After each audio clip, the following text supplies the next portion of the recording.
Chapter 34 Connor Continued.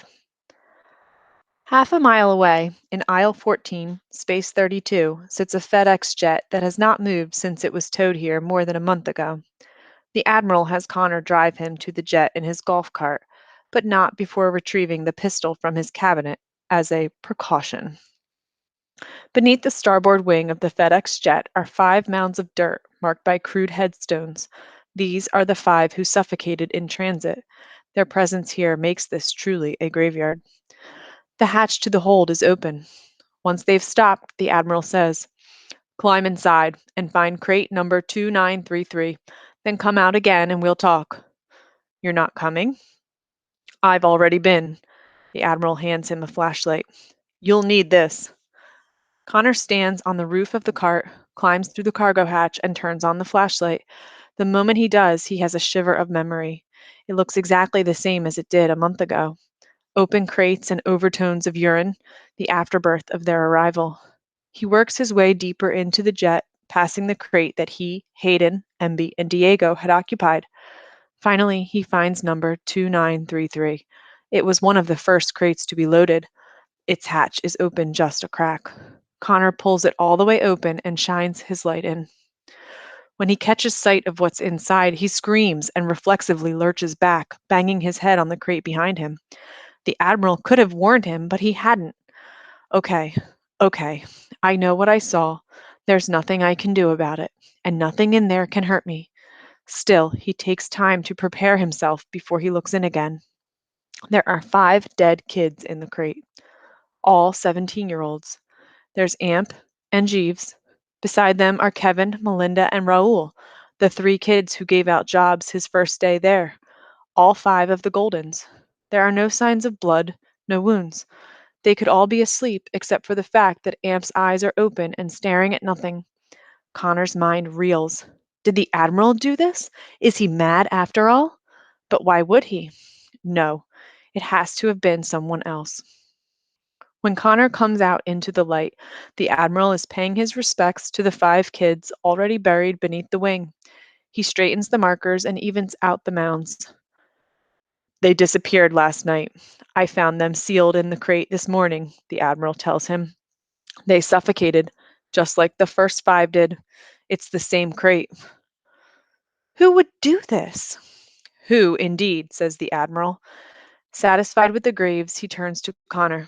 "Whoever it is took out the 5 most powerful kids, which means whoever did this wants to systematically dismantle the power structure here so that they can rise to the top of it more quickly. There's only one Unwind Connor knows of who might be capable of this. But even so, he has a hard time believing Roland would do something this horrible." "I was meant to discover them," the Admiral says. "They left my golf cart here this morning so that I would. Make no mistake about it, Connor. This is an act of war. They have made a surgical strike. These 5 were my eyes and ears among the kids here. Now I have none." The Admiral takes a moment to look at the dark hole of the hold. "Tonight, you and I will come back here to bury them." Connor swallows hard at the prospect. He wonders who he pissed off in heaven to get singled out to be the Admiral's new lieutenant. "We'll bury them far away," says the Admiral, "and we will tell no one that they're dead, because if word of it gets out, the culprits will have their first victory. If someone does start talking, and they will, we'll track the rumors down to the guilty party." "And then what?" Connor asks. "And then justice will be served. Until then, this must be our secret." As Connor chauffeurs him back to his plane, the Admiral makes his business with Connor clear. "I need a new set of eyes and ears, someone to keep me abreast of the state of things among the Unwinds, and someone to ferret out the wolf in the herd. I'm asking you to do this for me." "So you want me to be a spy? Whose side are you on? Are you on my side or the side of whoever did this?" Connor now knows why the Admiral brought him here and forced him to see this for himself. It's one thing to be told, and another one entirely to discover the bodies. It makes it brutally clear to Connor where his allegiance must lie. "Why me?" Connor has to ask. The Admiral gives him his white-dentured smile. "Because you, my friend, are the least of all evils." The next morning, the Admiral makes an announcement that the Goldens were sent off to organize new safe houses. Connor watches Roland for a reaction, perhaps a grin or a glance at one of his buddies. But there's nothing. Roland gives no telltale sign that he knows what really happened to them. In fact, throughout the morning announcements, he seems disinterested and distracted, like he can't wait to get on with his day. There's a good reason for that. Roland's apprenticeship with Cleaver, the helicopter pilot, has been paying off. Over the past weeks, Roland has learned to fly the helicopter like a pro, and when Cleaver isn't around, he offers free rides to those kids he feels deserve it. He says Cleaver doesn't care, but more likely he just doesn't know. Connor had assumed that Roland would offer rides to his own inner circle of kids, but that's not the case. Roland rewards work well done, even by kids he doesn't know. He rewards loyalty to one's team. He lets other kids vote on who should get a chance to do a flyby of the yard in the helicopter. In short, Roland acts as if he's the one in charge and not the Admiral. When the Admiral is present, he feigns obedience, but when others are gathered around him, and there are always others gathered around Roland, he takes every opportunity to cut the man down. The Admiral's out of touch, he would say. He doesn't know what it's like to be one of us. He can't possibly understand who we are and what we need. And in groups of kids he's already won over, he whispers his theories about the Admiral's teeth and his scars and his diabolical plans for all of them. He spreads fear and distrust, using it to unite as many kids as he can. Connor has to bite his lip to keep himself quiet when he hears Roland mouth off, because if he speaks out in defense of the Admiral, then Roland will know which side of the line he's on. There's a recreation jet at the graveyard near the meeting tent. Inside, there are TVs and electronics, and under its wings are pool tables, a pinball machine, and reasonably comfortable furniture. Connor proposed setting up a water mister so that the area beneath the wings will stay at least a little bit cooler during the heat of the day. But even more importantly, Connor figures the project will allow him to be a fly on the wall, hearing conversations, cataloging clicks, and performing general espionage. The problem is, Connor is never a fly on the wall. Instead, his work becomes the center of attention. Kids offer to help him like he's Tom Sawyer painting a fence. They all keep seeing him as a leader when all he wants is to be ignored. He's glad he never told anyone that he's the so called Akron AWOL. According to the current rumors, the Akron AWOL took on an entire legion of juvie cops, outsmarted the National Guard, and liberated half a dozen harvest camps. He has enough attention from the other kids without having to contend with that kind of reputation. While Connor works to install the Mister line, Roland keeps an eye on him from the pool table. He finally puts down the cue and comes over. "You're just a busy little worker bee, ain't ya?" Roland says, loud enough for all the kids around to hear. Connor's up on a stepladder, attaching mist piping to the underside of the wing. It allows him the satisfaction of carrying on this conversation while looking down on Roland. "I'm just trying to make life a little easier," Connor says. "We need a mister down here. Wouldn't want anyone to suffocate in this heat." Roland keeps a cool poker face. "It looks like you're the Admiral's new golden boy now that the others have left." He looks around to make sure he has everyone's attention. "I've seen you go up to his jet." "He needs things fixed, so I fix them," says Connor. "That's all." Then, before Roland can push his interrogation, Hayden speaks up from the pool table. "Connor's not the only one going up there," Hayden says. "There's kids going in and out all the time. Kids with food, kids cleaning, and I hear he's taken an interest in a certain mouth breather we all know and love." All eyes turn toward Emby, who has become a fixture at the pinball machine since he arrived. "What?" "You've been up to the Admiral's, haven't you?" Hayden says. "Don't deny it." "So?" "So, what does he want? I'm sure we'd all like to know." Emby squirms, uncomfortable at the center of anyone's attention. "He just wanted to know about my family and stuff." This is news to Connor. Perhaps the Admiral's looking for someone else to help him ferret out the killer. True, Emby's much less visible than Connor, but a fly on the wall shouldn't actually be a fly on the wall. "I know what it is," says Roland. "He wants your hair." "Does not." "Yeah, his own hair is thinning, right? You got yourself a nice mop there. The old man wants to scalp you and send the rest of you to be unwound. Shut up! Most of the kids laugh. Sure, it's a joke, but Connor wonders how many think Roland might be right. Emby must suspect it himself because he looks kind of sick. It makes Connor furious. That's right, pick on Emby, says Connor. Show everyone just how low you are. He climbs down off the ladder, facing Roland eye to eye. Hey, did you notice Amp left his megaphone? Why don't you take his place? You're such a loudmouth, you'd be perfect for it. Roland's response comes without the slightest smile. I wasn't asked. That night, Connor and the Admiral have a secret meeting in his quarters, drinking coffee made by a machine rumored to be broken. They speak of Roland and Connor's suspicions about him, but the Admiral is not satisfied. I don't want suspicion. I want proof. I don't want your feelings. I want evidence. The Admiral adds some whiskey from a flask to his own coffee. When Connor is done with his report, he gets up to leave, but the Admiral won't let him. He pours Connor a second cup of coffee, which will surely keep him up all night, but then he doubts he'll be sleeping well tonight anyway. Very few people know what I'm about to tell you, says the Admiral. So why tell me? Because it serves my purposes for you to know. It's an honest answer, but one that still keeps his motives hidden. Connor imagines he must have been very good in a war. When I was much younger, begins the Admiral, I fought in the Heartland War. The scars you so impertinently assumed were transplant scars came from a grenade. Which side were you on?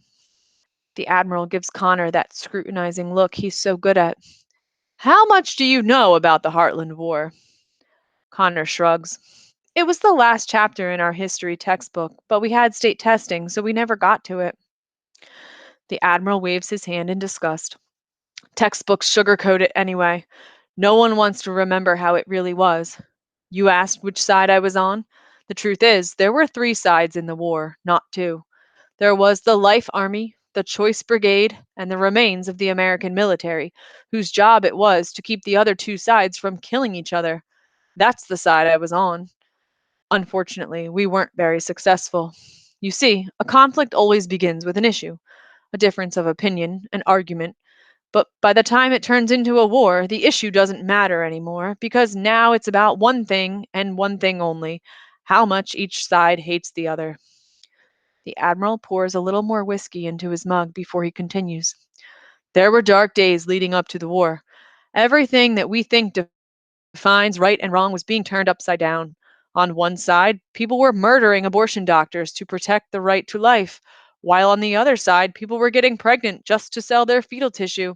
And everyone was selecting their leaders not by their ability to lead, but by where they stood on this single issue. It was beyond madness. Then the military fractured, both sides got hold of weapons of war, and two opinions became two armies determined to destroy each other. And then came the Bill of Life. The mention of it sends ice water down Connor's spine. It never used to bother him, but things change once you become an unwind. I was right there in the room when they came up with the idea that a pregnancy could be terminated retroactively once a child reaches the age of reason, says the Admiral. At first, it was a joke. No one intended it to be taken seriously. But that same year, the Nobel Prize went to a scientist who perfected neurografting, the technique that allows every part of a donor to be used in a transplant. The Admiral takes a deep gulp of his coffee. Connor hasn't had a bit of his second cup. The thought of swallowing anything right now is out of the question. It's all he can do to keep the first cup down. With the war getting worse, says the Admiral, we brokered a peace by bringing both sides to the table. Then we proposed the idea of unwinding, which would terminate unwanteds without actually ending their lives. We thought it would shock both sides into seeing reason, that they would stare at each other across the table and someone would blink. But nobody blinked. The choice to terminate without ending life. It satisfied the needs of both sides. The Bill of Life was signed, the Unwind Accord went into effect, and the war was over. Everyone was so happy to end the war, no one cared about the consequences. The Admiral's thoughts go far away for a moment, then he waves his hand. I'm sure you know the rest. Connor might not know all the particulars, but he knows the gist. People wanted parts. Demanded is more like it. A cancerous colon could be replaced with a healthy new one. An accident victim who would have died from internal injuries could get fresh organs. A wrinkled arthritic hand could be replaced by one 50 years younger. And all those new parts had to come from somewhere. The Admiral paused for a moment to consider it. Of course, if more people had been organ donors, unwinding would have never happened. But people like to keep what's theirs, even after they're dead. It didn't take long for ethics to be crushed by greed. Unwinding became big business, and people let it happen. The Admiral glances over at the picture of his son. Even without the Admiral telling him, Connor realizes why, but he allows the Admiral the dignity of his confession. My son, Harlan, was a great kid. Smart. But he was troubled. You know the type. I am the type, says Connor, offering a slight grin. The Admiral nods. It was just about 10 years ago. He got in with the wrong group of friends, got caught stealing. Hell, I was the same at his age. That's why my parents first sent me to military school, to straighten me out. Only for Harlan, there was a different option, a more efficient option. You had him unwound. As one of the fathers of the Unwind Accord, I was expected to set an example. He presses his thumb and forefinger against his eyes, stemming off tears before they can flow. We signed the order, then changed our minds, but it was already too late. They had taken Harlan right out of school to the harvest camp and rushed him through. It had already been done. It had never occurred to Connor to consider the toll unwinding had on the ones who signed the order. He never thought he could have sympathy for a parent who could do that, or sympathy for one of the men who had made unwinding possible.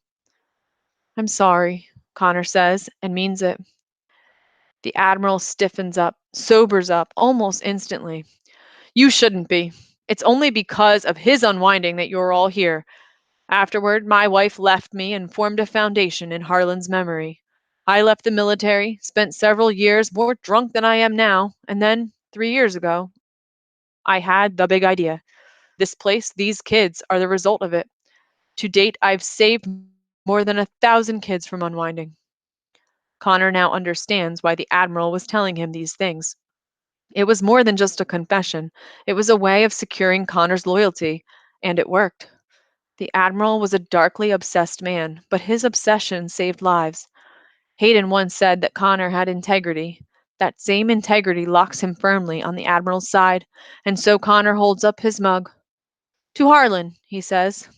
To Harlan, echoes the Admiral, and together they drink to his name. Bit by bit, I am making things right, Connor, the Admiral says. Bit by bit, and in more ways than one. Chapter 35. Lev.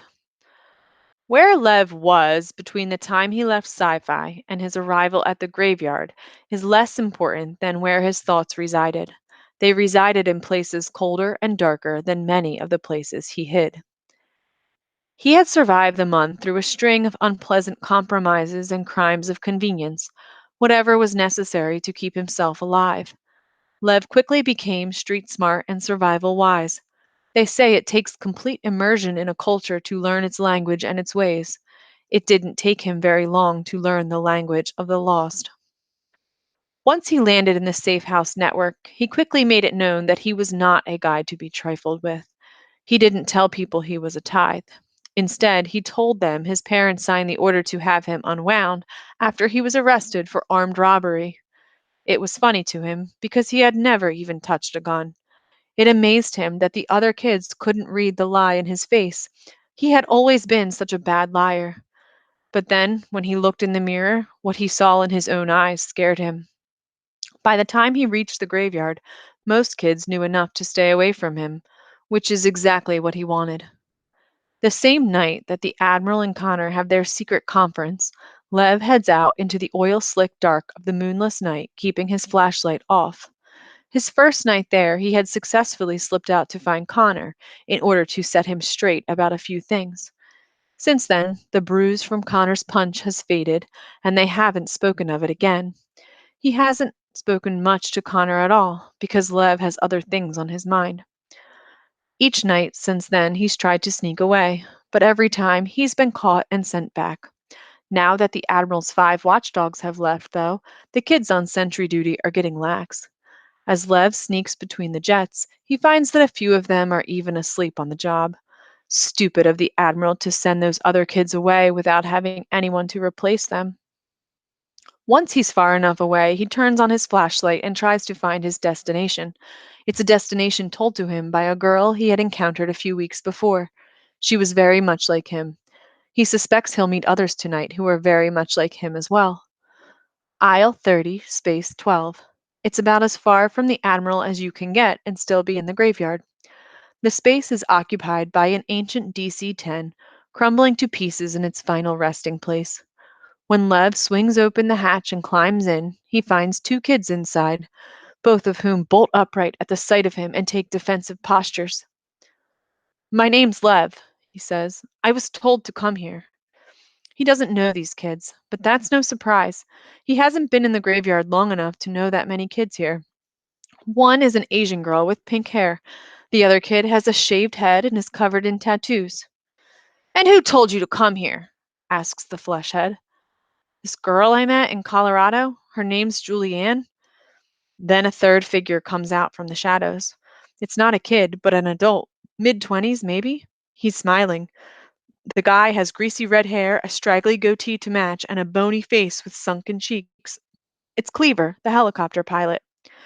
So Julianne sent you, he says. Cool. How is she? Lev takes a moment to think about his answer. She did her job, Lev tells him. Cleaver nods. Well, it is what it is. The other 2 kids introduce themselves. The flesh head is Blaine. The girl is Mai. What about that Boof who flies the helicopter with you? Lev asks Cleaver. Is he part of this too? Mai gives a disgusted laugh. Roland, not on your life. Roland isn't exactly the material for our little group, Cleaver says. So, did you come here to give us the good news about Julianne, or are you here for another reason? I'm here because I want to be here. You say it, says Cleaver, but we still don't know you're for real. Tell us about yourself, says Mai. Lev prepares to give them the armed robbery version, but before he opens his mouth, he changes his mind. The moment calls for honesty. This must begin with the truth. So he tells them everything, from the moment he was kidnapped by Connor to his time with Sci-Fi and the weeks after that. When he's done, Cleaver seems very, very pleased. So, you're a tithe. That's great. You don't even know how great that is. What now? Asks Lev. Am I in or not? The others become quiet, serious. He feels some sort of ritual is about to begin. Tell me, Lev, says Cleaver, how much do you hate the people who were going to unwind you? A lot. Sorry, that's not good enough. Lev closes his eyes, digs down, and thinks about his parents. He thinks about what they planned to do to him, how they made him actually want it. How much do you hate them? Cleaver asks again. Totally and completely, answers Lev. And how much do you hate the people who would take parts of you and make them parts of themselves? Totally and completely. And how much do you want to make them and everyone else in the world pay? Totally and completely. Someone has to pay for the unfairness of it all. Everyone has to pay. He'll make them. Good, says Cleaver. Lev is amazed by the depth of his own fury, but he's becoming less and less frightened of it. He tells himself that's a good thing. Maybe he's for real, says Blaine. If Lev makes this commitment, he knows there's no turning back. One thing I need to know, Lev asks, because Julianne, she wasn't very clear about it. I want to know what you believe. What we believe? Says Mai. She looks at Blaine, and Blaine laughs. Cleaver, however, puts his hand up to quiet him. No, no, it's a good question. A real question. It deserves an answer. If you're asking if we have a cause, we don't, so get that out of your head. Cleaver gestures broadly, his hands and arms filling the space around him. Causes are old news. We believe in randomness. Earthquakes, tornadoes. We believe in forces of nature, and we are forces of nature. We are havoc. We're chaos. We mess with the world. And we messed pretty good with the Admiral, didn't we? Says Blaine slyly. Cleaver throws him a sharp gaze, and Mai actually looks scared. It's almost enough to give Lev second thoughts. How did you mess with the Admiral? It's done, says Mai, her body language both anxious and angry. We messed, and now it's done. We don't talk about things that are done, right? Cleaver gives her a nod, and she seems to relax a bit. The point is, says Cleaver, it doesn't matter who or what we mess with, just as long as we mess. The way we see it, the world doesn't move if things don't get shaken up. Am I right? I guess. Well then, we are the movers and shakers. Cleaver smiles and points a finger at Lev. The question is, are you one too? Do you have what it takes to be one of us? Lev takes a long look at these three. These are the kind of people his parents would hate. He could join them just out of spite, but that's not enough. Not this time. There must be more. Yet, as he stands there, Lev realizes that there is more. It's invisible, but it's there, like the deadly charge lurking in a down power line. Anger, but not just anger, a will to act on it as well. All right, I'm in. Back at home, Lev always felt part of something larger than himself. Until now, he hadn't realized how much he missed that feeling. Welcome to the family, says Cleaver, and gives him a slap on the back so painful he sees stars.